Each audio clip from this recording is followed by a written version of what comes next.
waaqayyootiifaati. Gochaa waaqayyoo oolmaa waaqayyoo yaadachaa jiraachuun barbaachisaa ta'e maannoo jettanii amantii keenya nuuf jabeessa rukkatu. Gochaa waaqayyoo yeroo hundaa yaadachuun amantii keenya nuuf jabeessa.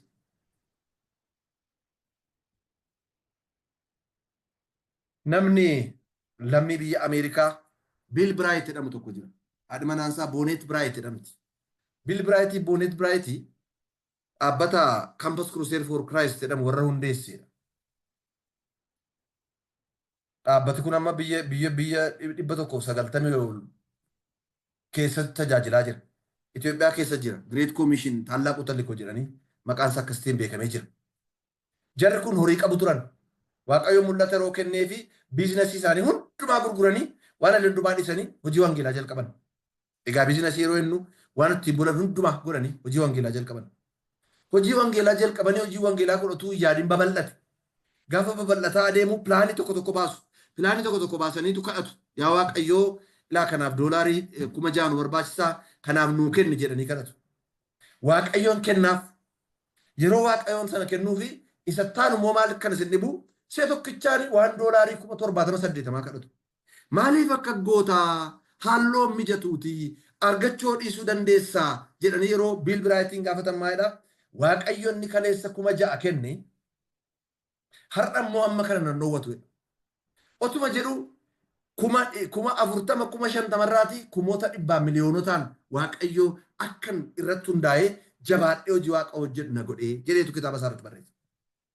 Kanaaf maallee yeroo guyyaadhaa oolmaa Waaqayyoo xiqqoo kaaftanii amma guddaatti lakkaa adeemtanii warra amantiin isaanii cimoo warra yeroo hundaa waan irratti akkam isin jedha spring boardii jedhu waan tokko as nama utaalchisee gamaan nama gahu itti dabalee tarkaanfii keenya kan itti dabalaa nuu deemu ta'a.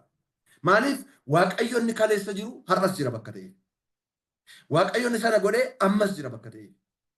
Inni amallisaa Waaqan jijjiiramne humnaan gochaadhaan beekumsaan waan hundumaan Waaqa yeroo hundaan jijjiiramne bakka ta'e. Kanaaf nu gargaara. Waaqayyoof galanni guddaan haa ta'u. Jabinni Daawit yoo fudhattan, humni Daawit yoo fudhattan, faarsaan inni faarse keessatti illee yenna laaltanii waa'ee oolmaa Waaqayyooti kan inni faarsu gara caalu. Mee faarsaa Daawit boqonnaa 77 isinii dubbisa. Faarsaa Daawit boqonnaa 77 irraan isinii dubbisa.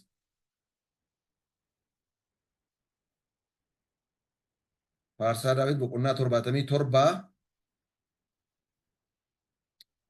lakkoofsa 11-12 na dhaggeeffadhaa. Yaa Gooftaa gochaa kee isa dinqisiisaa durii wanta ati hojjette nan yaadadha.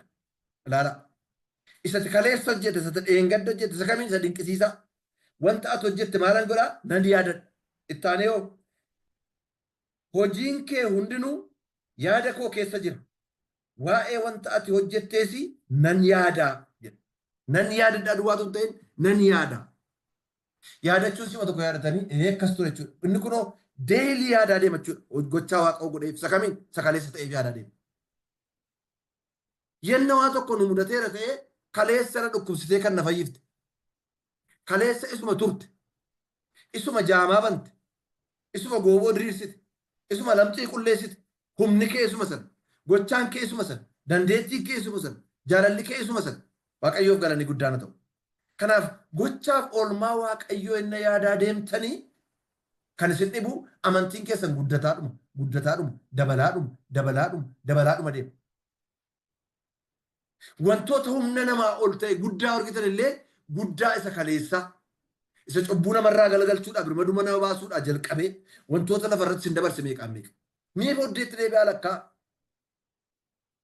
Kanaafitu saba Israa'el illee maal jedhee ajaje Museen keessa deebii keessatti yaadadhaa kan dogoggorree duwwaa muutuun ta'e maanni ijoollee keessan barsiisaa ijoollee keessan illee barsiisaa jedhan. Maaloo oolmaa Waaqayyoo.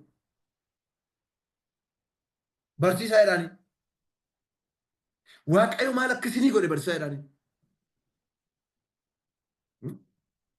Namoonni tokko tokko oolmaa amma fakkeenyaaf ijoolleen koo haala keessa dabarsee nan itti babalee hin beekan. Haala amma isaan keessatti guddatanii ana akka sanatti guddanne bakka ta'eef. Yeroon itti immoo ana akkeetti guddadheeraa isinitti akkatti guddadhaa jechuu miti. Kana kanan ture Waaqayyoon na gargaare. Mana qabuun ture mana naa kenne. Akkaataatti Waaqayyo mana naa kenne isa kana. Waan salphaa jireenya amma keessa jiraannu isinitti maayirama. Waan salphaa kaleessa har'a amma jirtan keessa miti Waaqayyo waan baay'ee keessa dabarsee isiniin ga'e. Ijoollee keessan beekuun beekan inni waa biraan. Maaliif Waaqni kuni abboota keenyaaf kana godheera isa jedhan dhagayanii duwwaa beeku malee dargaggooti warri dhaaluuf ka'an kun hin beekan bakka ta'ee fi tokko tokkoon itti galaana diimaa akkatti ceesise, mannaa akkatti nyaachise, bishaan keessaa dhagaa akkatti rukutee bishaan isaan obaase, diinota isaan dura jiru akkamittiin akka lolee moosise, humna kan hin qabne dhadhabootu ta'anii jiranii akkamittiin Waaqayyo lola gurguddaa akka isaan ceese itti maa barsiisaa. Maaliif yoo jettanii isaanis akka hin daganneef ofirratti akka hin hundoofneef.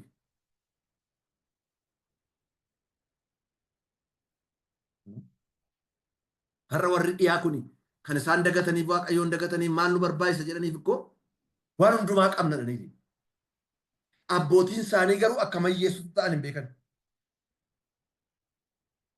Barrisaa tureera waggaa 8-9 dura tiimiin Ameerikaa tokko hojii wangeelaa hojjechuuf dhufan. Nuti fuudhee deema Benishaanguliin fuudhee deemne Asoosaa. Baadiyyaa deemne naannoo bishaan baay'ee mandara tokko deemne bishaan isaa qulqulluu miti. Horiinis achumaa borcitii namni immoo achii waraabbata. Hundi isaaniitti dacha'anii footoo kaasu. Ani haalumti isaan agaddisiifnaan irraa ol siqee akka eebba tokko irra jaajjee dhaabadheen gadde. Amma isaanii isa haala keessa jiran ilaalanii haala immoo asii namni keessa jiru jiraatanii inni kaan haasa'a inni kaan maal jedha. Dubartiin tokko nama akka jaartiiti akka isheen itti argite hin beeku na bira dhufte maal taate naan jedhe homaan taaniin jedheen. Amma haala kana ilaaltee gaddite miti naan jedhe eeyyeen jedheen sitti ni magaan naan jedhe. Ijoolloti keenya har'aa hin beekanii. Ani ijoollee ta'ee bishaanuma akkasii dhugee beeka waanuma akkasii argee beeka eessatti biyya Ameerikaa keessatti. Kana gaama ijoolleen har'aa isaan kun yoo warri itti mammalee waan Waaqayyoo keessaan dabarse kana hin beekan ijoolleen isaanii. Waan hin beekneefitu waan isaan itti himneefitu akka dinqiitti dinqisiifatanii bakka poostii godhanii maaloo godhanii nama akka ittiin jiraata jedhanii waan illee ittiin gochuu danda'u. Garuu kanaan dura kana keessa akka darban Waaqayyo akka ija isaanii banee biyya isaanii kana irratti akka hojjetan godhanii isaan guddisee haalli siistamii kana keessa galanii akkasiin akka guddatanii har'uma waan lafaa dhufe se'u beekuma Ameerikaa guddaadhaan beektota saayintistoota isaanii irraa kan ka'e duwwaa se'u akka Waaqayyoo gargaara hin beekan. Namni tokko immoo kannaan jedha Waaqayyo kan hin dhaqnu jiraachisaa jiruu fi kakuu abboota keenyaaf dura Ameerikaa keessatti kakateef malee dhalooti kun hin jiru. Kana beeka kan nu jiraachaa jirruuf dandeettii keenyaan humna keenyaan meeshaa keenyaan waan hundumaa danda'uu keenyaan Waaqayyotu nu jiraachisaa jira. Waaqayyoof galanni guddaan ta'u. Obboloota koo har'a kan nu jiraachisaa jiru har'a asiin kan nu ga'e har'a kan ammasitti nu fide haala keessa dabarre hundumaa keessatti fidee kan isin nu ga'e Waaqayyoon. Waan ittiin jennu tokko illee hin qabnu Daawit jabinni isaa isa kana. Sila lafa isii dubbisee ka'umsa irratti dhaqaa ilaalaa namicha kana Daawit nama jedhamu kana. Gaafa ijoollee shifii ta'ee hoolaa abbaa isaa eegaa ture Amaaketiif leenciroo dhufanii harkaan gatee gata ture dhaqee gaafa Gooliyaadii wal loluuf ka'us immoo attam hin dandeessaa jedhee Saa'ol yeroo diduuf ka'ee seenaa kana hime. Seenaa maalii? Seenaa Waaqa dura isa dandeesse. Liqimsituu qabee mucaa xinoon ajjeesaa akka ture. Kanaafiyyuu du'i namicha kanaas akkuma leencaaf Amaaketa kanaa taa'e. Kana immoo dhaqaatii dhaqaa ilaalaa yeroo inni ittiin wal lole. Yeroo kamiin yeroo Saa'olii tuffachuu keessa ba'ee mucaa nana sareena seetee kanatti uleedhaaf intini fudhattee natti dhuftu amma foon kee cicciree hallaatti bineensaatiif godha yeroo inni jedhu immoo ati humna kee natti dhufte ati jabina kee natti dhufte amma maqaa Waaqayyoo Waaqa kooti nan sitti dhufa. Waaqayyoof galanni guddaan haa ta'u. Ammayyuu maal lakkaa jiranii oolmaa Waaqayyoo lakkaa jira. Kanaafitu nan yaadadhaa duwwaatu hin ta'in oolmaa keessa dinqisiisaas nan yaadaa. Yaaduu jechuun yeroo hundaa keessa kan taa'u jechuudha. Har'a si keessa taa'ee borkan si keessaa dhabamu jechuudha. Amma garuu bara ammaa kana keessa nuti tajaajilooti kan isin dhibu ayyaanuma sarkaa fudhanne illee ulfinuma sarkaa fudhanne illee akka waan ofii keenyaa goonuutti dubbanna. Dhaqeen nama 40 amansiisee dhufe jedhu namoota. Nu nama amansiisuu hin dandeenyu namaaf dhugaa baana malee. Kan amansiisu kan waamu Waaqayyoodha kan isin dhibu. Kanaaf yaadachuu jechuun waan utuu hin ta'in irraanfachuu waan utuu hin ta'in ulfina isa malu Waaqayyoof deebisanii kennu. Lola sana irratti illee Daawit kan inni godhe isa kana jechuudha. Kanaaf yeroo hundaa amantiin namaa cimaa deema. Yeroo kamiin? Yeroo oolmaa Waaqayyoo yaadu. Mee waan Waaqa isin dabarse warri dhukkubi isin dhagaamaa jiru mee yaada. Kaleessa isin hin fayyifne Waaqayyo. Warra harkaa dhabdanii kana jettan mee yaada. Kaleessa Waaqayyoo haala keessan darbu keessatti isin nyaachisee isin geenye humna keessanii mindaa keessanii baatanii galuu keessanii kan isin asiin ga'e.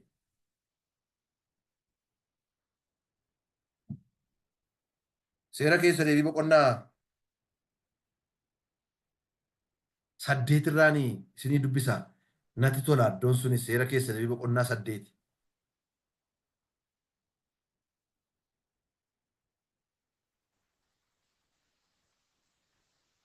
Ilaa.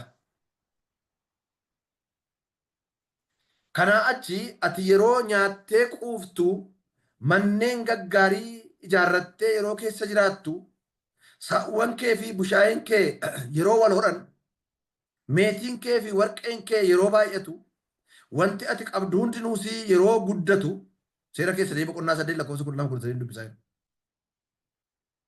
Yommus ati garaa keetti ol of qabuu in jalqabda. Waaqayyoon gooftaa kee isa biyya Gibxii mana garbummaa sana keessaa si baasee in irraanfatta.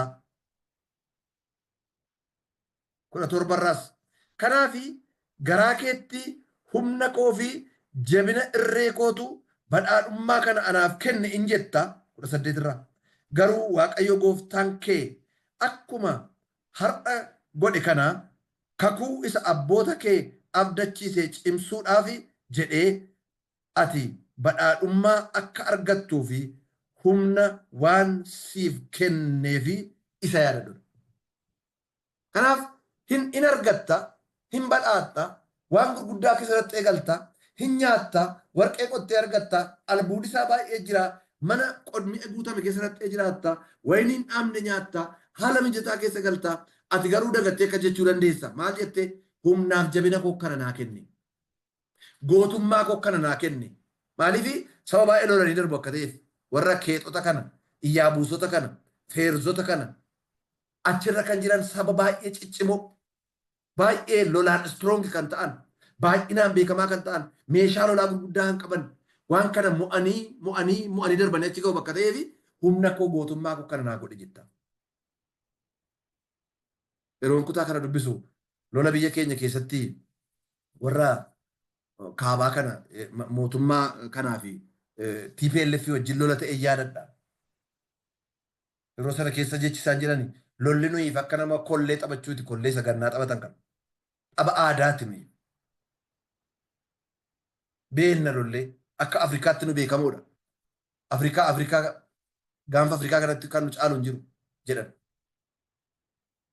Humna isaaniitiin of jajjan tooftaa lolaa beennadhan akkaataa hundumaa beennadhan nuyi gootadhan har'a mannaa seenaa isaa teessanii ilaaltanii seenaan jireenya gadaanaa namni rakkataa jiru keessaa tokko Tigraay. Baay'ee rakkisaadha. Inni irraanfatta kan jedhamu kan wanta hirkattuutu wayii jira akka akkas hin taaneefi yaadadhudha. Kanaaf obboloota koo egaamee yaadaa amantii keenya jajjabeessachuudha kan nu barbaachisuuf. Amantii keenya nu jabeessa, hidhata keenya nu jabeessa, onnee amantii keenya nuuf jabeessa. Gaafa Waaqayyo waan kaleessa nu godhu ilaallu isa borii yaaddoof nu sodaan goota nu taasisa. Maaliif gootummaan keenya moo dandeettii keenya irratti hin ta'in dandeettii Waaqayyo irratti isa kam isa kaleessa nu dabarsa. Isa kam isa kaleessa nu ceesi. Isa kam isa kaleessa nu bira gore. Isa kam isa kaleessa dadhabbii keessaa nu baase. Isa kam isa kaleessa daaraarraa fuudhee nama nu taasise. Isa kam kaleessa du'a barabaraa garbummaa nurraa fuudhee jireenya barabaraa jiraatu nu taasisa. Maqaan isaa barabaraan kan eebbifame haa ta'u. Kanaaf egaa meeqa keenyatu yeroo hundaa yaadaree. Isa kana hin yaadattu eeyyee hin yaaddu immoo. Mee har'aa ka'aati yaadaa. Yaadaa jiraattanis dabalaa yaadaa. Mata duree koo irraanfatinaa yeroo hundaa oolmaa Waaqayyoo yaadaa jiraachuus jedhu. Yeroo hundaa haalli isinii mijatu yaadaa. Dhugaadhaa. Haalli mijattuun isin dagachiisin. Deebi'ee immoo haalli mijachuun isuunis hin dagachiisin faallaansa. Namni baay'een hin dagata kanarratti hin dagata bakka ta'eefi kullachuus hin dagachiisin mee yaada Waaqayyoof galanni guddaan ta'u. Kanaafi gara biraa immoo maaliif barbaachisa yoo jennee maaliif of eeggadhaa jedhe maaliif yaaduun barbaachisa yoo jennee of hin eeggannu taanaan ofitti hirkachuun dhufa. Yoo inni immoo attamii of tuuluun dhufa. Of tuuluun immoo baay'ee cimaa. Matsaafa qulqulluudhaa namooti of tuulanii Waaqayyo waan isaanii godhe irraanfatanii miidhaman baay'ee jira. Yaadachuun akkuma amantii keenya nu guddisu hin yaadannu taanaan immoo faallaasan. Hin yaadnu taanaan hin yaadannu taanaan haala keenyatti hirkannee jechuudha. Waan irra jirutti, waan qabannee jirutti, waan lakkaa'amutti, waan mul'atu irratti, waan abdannee kun akkannaa ta'a jedhee nu marsee jiru irrattitu hundoofnee irra ta'a. Seenaa nama tokko duwwaan isin timu. Baay'ee matsaafa qulqulluutti seenaa kun namichi kun maqaan isaa baay'ee dhaama. Nabukadanaazar jedhama. Nabukadanaazor jedha afaan Amaariffaa. Nabukadanaazar jedha afaan Oromoo. Nabukadanaazariin matsaafa qulqulluudha qaalaa bakka inni ittiin dhaamne hin jiru.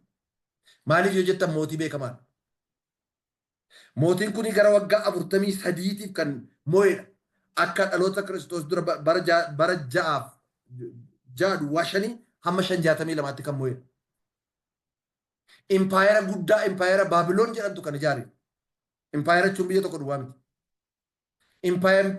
Impaayerri warra Asoor yookiin Sooriyaa warra jedhamanii eega kufee booddee baay'ee impaayera guddaa nama ijaare.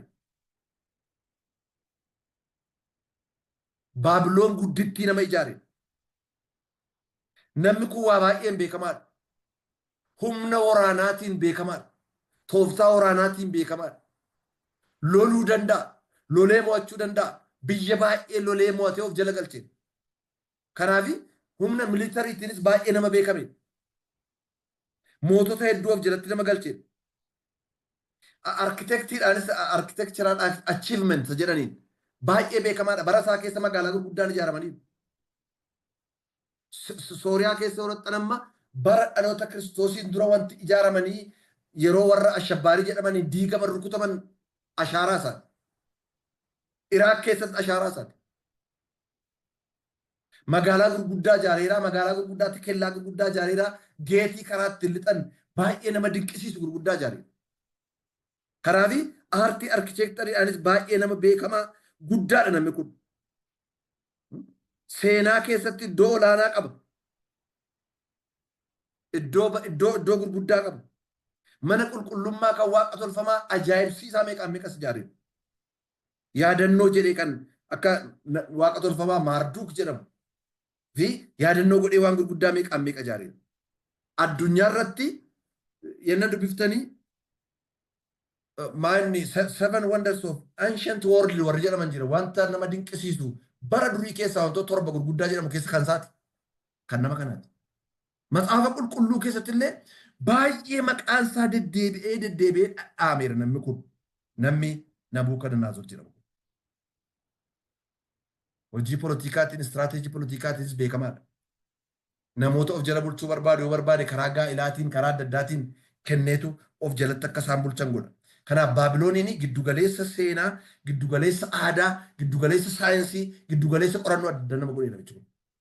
Nama baay'ee beekamaadha.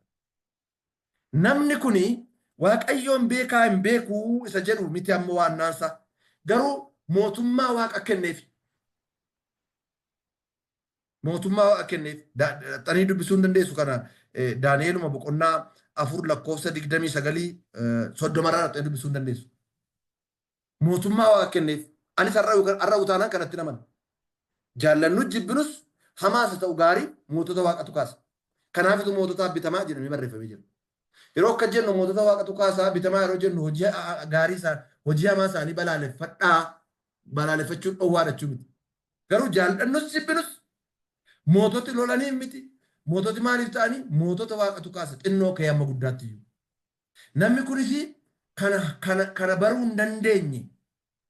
Axxanii Daani'el boqonnaa 4 lakkoofsa 32 irra gaafa laaltanii yeroo inni baay'ee of tuulu laaltu isaan dura abjuu abjooteera. Waaqa durseetti mul'iseera. Abjuu sana abjootee abjuu sana Daani'el hiikee fi abjuu sana utuma jedhee jiru abjuu sun raawwachuuf gaafa ka'u manas ol ka'ee deddeebi'ee magaalaa isaa kana achi ilaalee as ilaalee bareedina isaa kana ilaalee fooqii kana ilaalee wantoota bareedaa kana ilaalee karaa kellaa sana ilaaleetu Baabiloon gudditti ulfina kootiif jireenya kootiif kanan tolfadhe jedhee of jajuutti ka'e. 4:32 haqeen isinii dubbisa. 4:32 Daani'el raajicha Daani'el.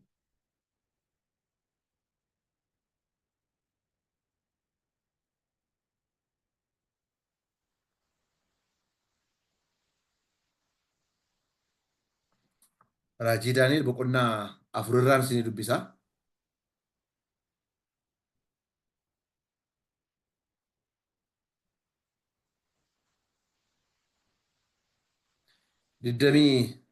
soddomii lama dura dursee isinii dubbiseen ol deebi'ee 29 immoo dubbisaa na hordofaa. 32 irraa akkana jedha. Ati namoota gidduudhaa hin baafamtaa, iddoon jireenya kee bineensota bakkee wajjin hin ta'a, akka sangaas marga in nyaattaa, inni hundumaa gararraa jiru sun ilaalaa dhaggeeffadhaa. Mootummaa akka inni kennu. Inni gararraa jiru sun mootummaa namootaa irratti akka mo'u abbaa ofii isaatii jaallateef akka isa kennusi hamma beektutti bara torbaa si irratti hin darba jedheedha. Hundumara ilaalaa mootummaa irratti akka abbaa fe'uuf abbaa barbaadeef immoo mootummaa kennu hamma bartutti. 29 irraa gaafa raxxanii ol deebi'een dubbisa isinii dubbisu. Ji'a 12ffaa booddee gaaf tokko mootichi bantii mana mootummaa isaa isa Baabiloon irraa asiif achi deddeebi'aa otuu jiru kun Baabiloon gudditti ishee ani iddoo taa'umsa mootummaa kootii fi ulfina surraa kootiif jabina aangoo kootiin ijaare miti jedhee jedha.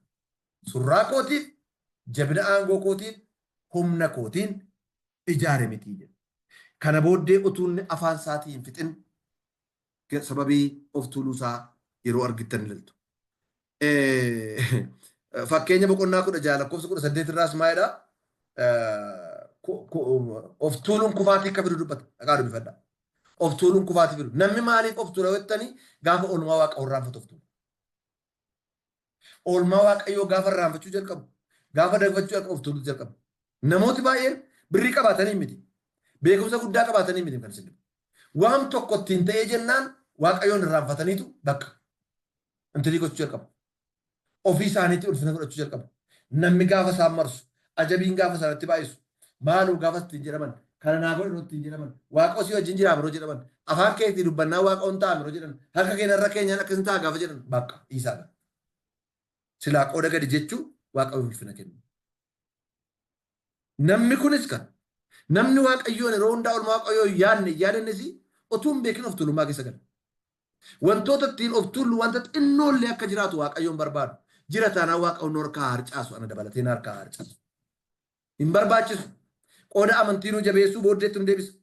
Qooda fuulduratti nu tarkaanfachiisuu deemsa keenya silaa itti deemnu achuma akka lafa dhiinu nu godha. Tarkaanfii tokko fuulduratti deemnee tarkaanfii tokko booddeetti akka deemnu achuma lafa nu dhiichisa. Bakka. Jirra seena. Amantii qabna seena. Tajaajilaa jirra seena. Waaqa wajjin deemaa jirra seena. Achuma lafa dhiibna. Maaliif dursinee waaqayyoof yeroo ulfina laannudha kan hundumtiyyuu kun raawwatu jechuudha. Kanaaf namni gaafa waan qabuun aadatu anoo kana qaba jechuutti gaafa ka'u. Anoo kana atoo sana jechuutti gaafa ka'u. Ati maal argee keessa maal jedhee warra kaan tuffachuutti gaafa ka'u nama sanaaf gaafa sodaadha.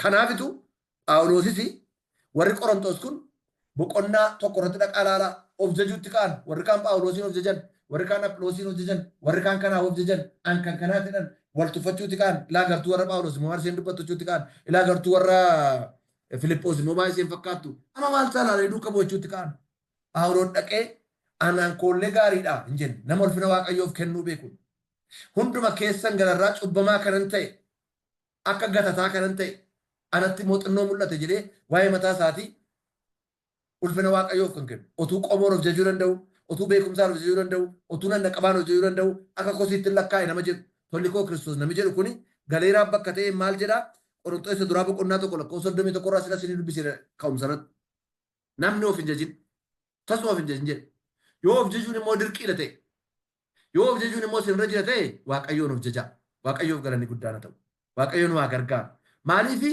wanti keessan hundumtuu waaqayyoo ala sinii ta'aa jiru warri biyya lafaallee warri har'a waaqayyoon hin beennellee kan isaan jiraachaa jiran araara waaqayyooti hawol dhaalan malee kanaafi waaqayyootu jiraachisa jechuudha waaqayyoof galanni guddaana ta'u kanaaf egaa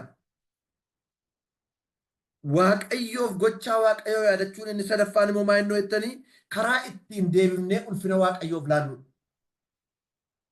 ulfina waaqayyoo laachuun ilillachuu duwwaa miti ulfina waaqayyoo laachuun isaaf sagaduu qoomma'uu duwwaa miti innis ulfina waaqayyoo laachuudha garuu hojiin practically kan nu ittiin waaqayyoon ittiin yaadannu maa inni anin tuquu kun sababii keetiif naa ta'e abbaa koo atumti ulfina fudhadhu sittan dabarsaa yeroo jennu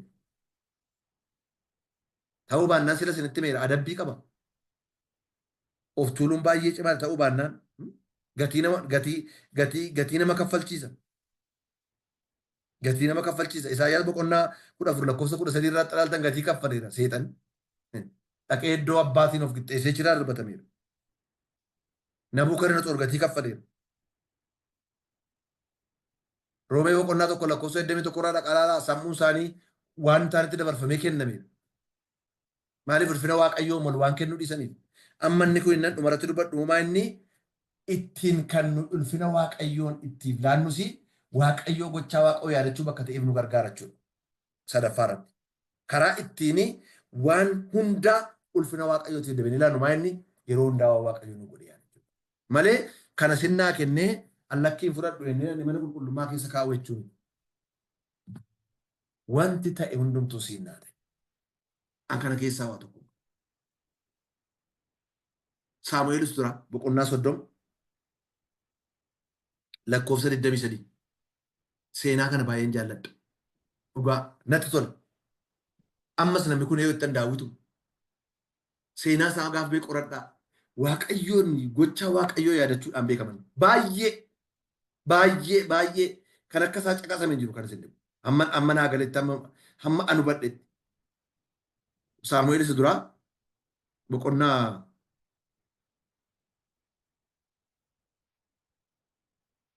soddom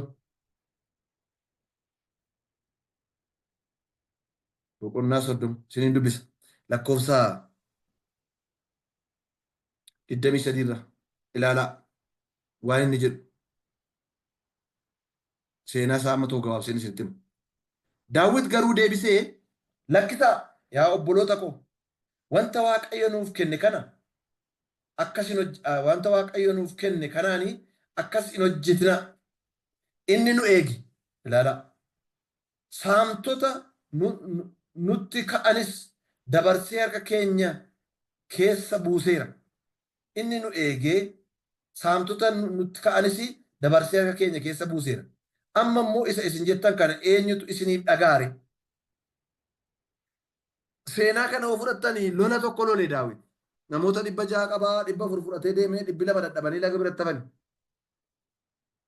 haadha manaan isaa booji'amtee ijoolleen booji'amanii qabeenyi isaanii booji'amanii warra maaliqotaa kun dhufanii fudhatanii sokkanii waaqayyoo qaqqabennaan qaqqabee dhaqeetu isaanii taa'ee kolfee qabatee nyaata nyaatee dhugee boojuu kana ilaalanii galgalaa kaasanii hamma lafa bari'utti rukutanii ijoollee isaanii deeffatanii haadha manaa deeffatanii qabeenya baay'ee booji'anii deebi'anii warra dadhabe sana bira deemuutu jiraniitu loltoota isaa keessaa kan waa'ee hin baafne jedha minaamintee jedha afaan Amaariffaa kan wayitti hin galle jedha namni olmaa waaqayyoo yaadan silas wayitti hin galu namni olmaa waaqayyoo ofirratti hin beekne silas minaaminteedha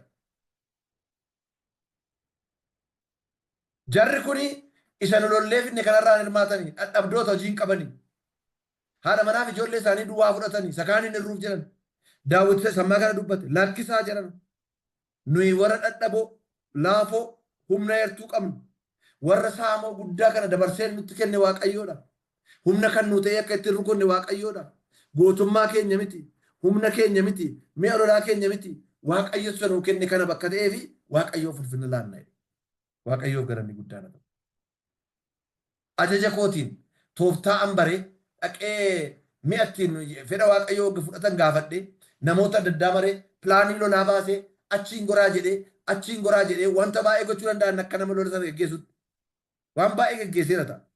Waan tokko naasofne waaqayyoodha kan kana godhe. Eewun mo'icha kana kan nuu kenne. Saamtota kanarraa kan nuu buuse. Ijoollee keenya deebisee kan nuu kenne. Irratti dabalee boojuu kan nuu kenne. Waaqayyoodha eewusin dhaga'uu danda'a reedha. Waaqayyoof galanni guddaan haa ta'u. Faarsaa 300 lakkoofsa 2 irraas kanuma arganna kanaan kan fakkaatu. Faarsaa 300 lakkoofsa 2 irraas kan argattu. Faarsaa 300.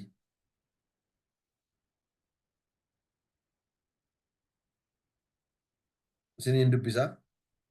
Faarsaa 300 lakkoofsa 2 irraa akkana jedha. Waaqayyoon ulfinaan jajadhu yaa lubbuu koo wanta gaarii inni godhe hundumaas hin irraanfatin. Maqaan isaa eebbifamu.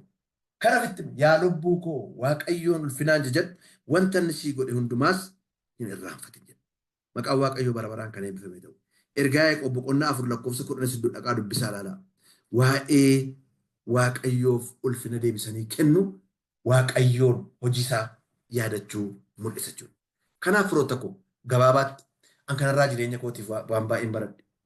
Ka'umsa seera keessanii boqonnaa 6 lakkoofsa 12 irraa waaqa kee waaqa isa biyya Gibxiitii garbummaa keessaa si baase akka hin irraanfanne of eeggadhu. Kanaaf yeroo hundaa of eeggannaadhaan yennee deebiin rakkina tokko hin qabu. Yeroon akka jedhu cal jennee suma tokko yaadannee dhiibnu miti. Namni gochaa namni namaa godhe illee hin irraanfatu. An ture waggaa meeqa nan irraanfadhaa yeroo sana kannaa goote nama naan jedhe beekan. An irraanfadheera waan isaa. Namni gochaa namaayyuu akkas yaadateetu garaa isaa keessaa galateeffata. Waaqayyo kan hin nuu goone immoo hin jiru. Waaqayyo kan sii goone immoo hin jiru. Waaqayyo nama nu taasise. Waaqayyo jireenya nuu kenne. Har'a warra jiraatan nu taasise. Haalli nu keessa jiraannu wal caaluu danda'a eeyyee.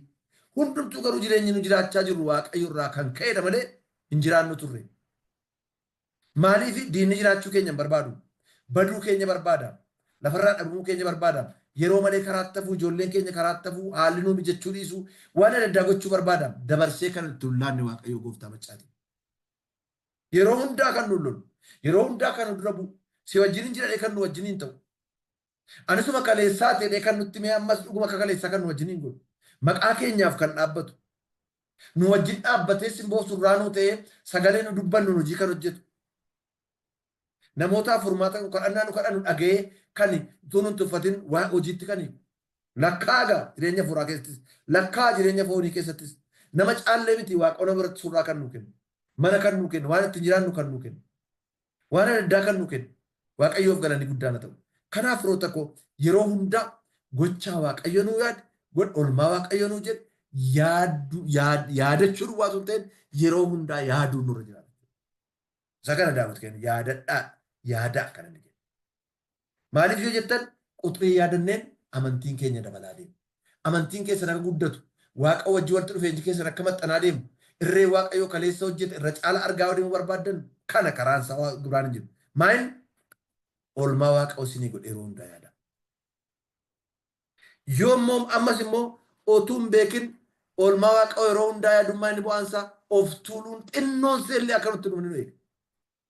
Xinnoon seellee waan tokko nu mijatee namni nu jaju baay'atee bitaan mirgaan nutti afarsan illee nutti hin bulluqu. Yenna waaqayyoo of finaan. Ta'uu baannaan namni isin kaabee achiin isin ga'ee isin jalaa sokkaa isin ofumaatu gatii baaftu. Akkana buka dabarsu. Sammuu keessaa ba'u bineensa ta'u kana nu eega. Dhumarratti karaa ittiin isin qabatamaan waaqayyoof deebitanii ulfina isaaf laattan kireeditii ta'u isaaf deebitanii laattanii tokkoof tokko wanta inni godhe hunduma yeroo hundaa yaadachaa jiraachuudha. An keessaan qabu jettanii yeroo yaaddan isa kadhachuudha. Sii kan kana godhe yeroo jechuu dandeessan jechuudha. Waaqayyo gooftaan maccaan waa gargaaru anaan dabalatee. Waaqayyo bara keenya saafes yeroo hundaa halkanittis guyyaattis argachuuttis dhabuuttis fayyaa ta'uttis dhukkubuuttis mijachuuttis mijachuu dhiisuttis yeroo hundaa oolmaasaa warra hin irraanfanne waaqayyo gooftaan nu haa taasisu. Kan waaqayyo ofirra kennan. Kanarraa kan ka'e amantiin isaanii cimaa kan deemu. Mudhiin amantii isaanii jabaataa kan deemu. onneen amantii isaanii kan ka'aa deemu. Kaleessa inni godhe har'a jira warra jedhanii fuulduratti harkaanfatan Waaqayyo nu haa taasisu. Gooftaan isa dhageenya nuuf haa eebbisu. Kan isinitti daqiiqaa fudhadheera. Luqqisas baay'ee dubbadde. Egaa kana Waaqoo keessa koo kaa'ee kana galgala kana kan